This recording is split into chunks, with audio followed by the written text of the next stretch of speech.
It's midsummer here in the Northern Hemisphere, the season of those endless summer evenings when daylight lingers longest.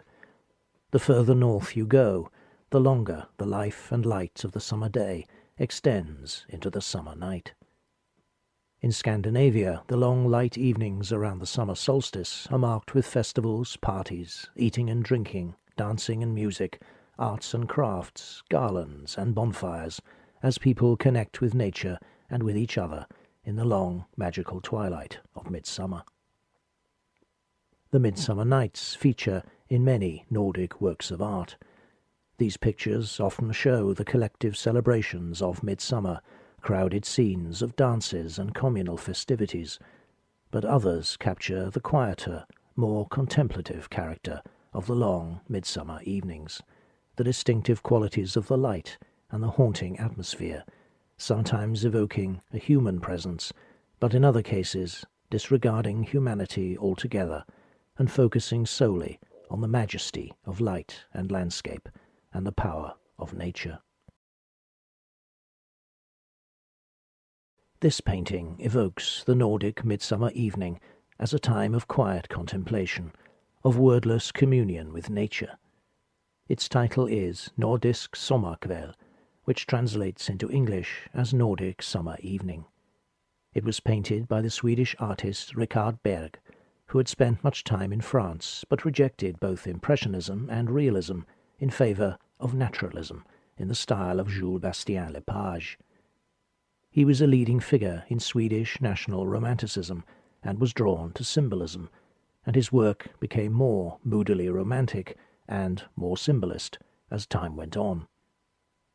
Nordic Summer Evening, which Bergh painted between 1899 and 1900, combines the evocation of mood and atmosphere with a powerful and romantic feeling for nature.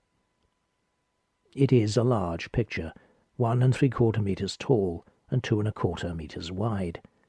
The composition is strongly symmetrical, defined by the balcony balustrade, which runs parallel with the picture plane, and the 2 pillars, one behind each figure, that rise from it to the top of the picture.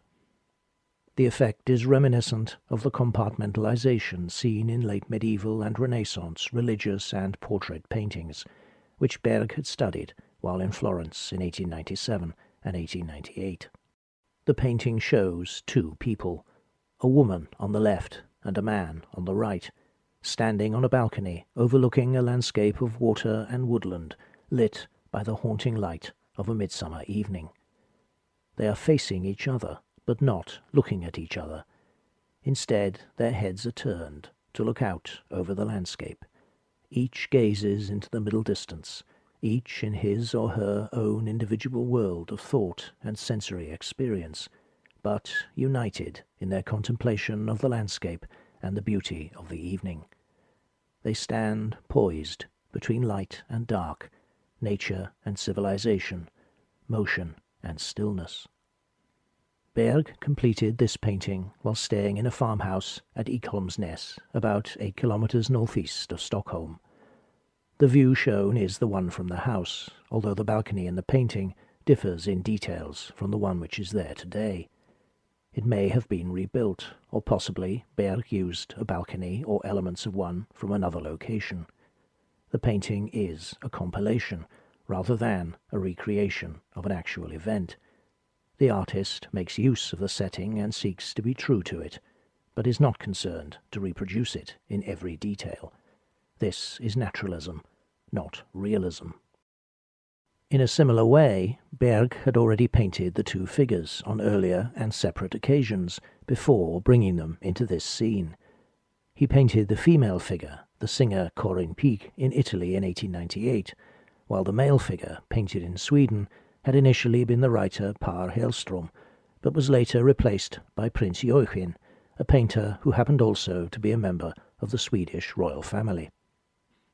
Bergh took some time to develop the composition. He initially had the 2 figures much closer together, even in one sketch showing them embracing. But not only did this lead to an air of possessiveness which he wished to avoid, it caused the male figure's larger physique to overpower the female figure visually and dominate the picture. Bergh, a supporter of feminism and the contemporary women's rights movement, wanted to convey equality, which he was better able to do by separating the figures.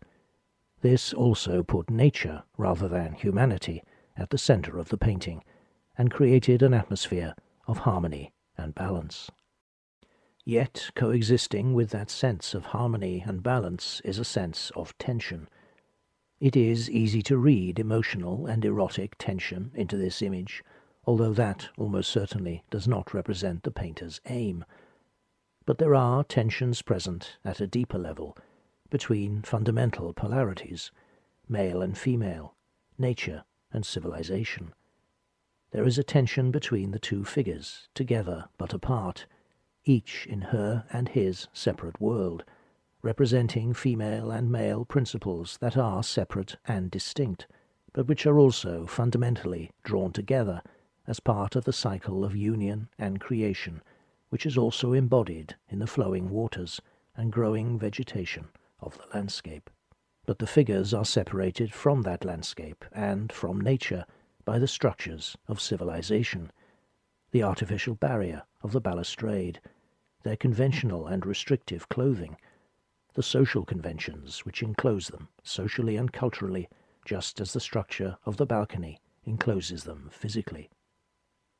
Then there is the jetty and the boat, placed between the two figures and the centre of the canvas, an empty boat, like an open question. Does it represent possible futures for the woman and the man who stand at either side, united yet apart? Perhaps marriage, the journey of life, or perhaps the final journey, the journey of death. In one sense, the boat offers freedom, the potential to overcome the artificial barriers and become one with nature by moving across the waters and into the landscape.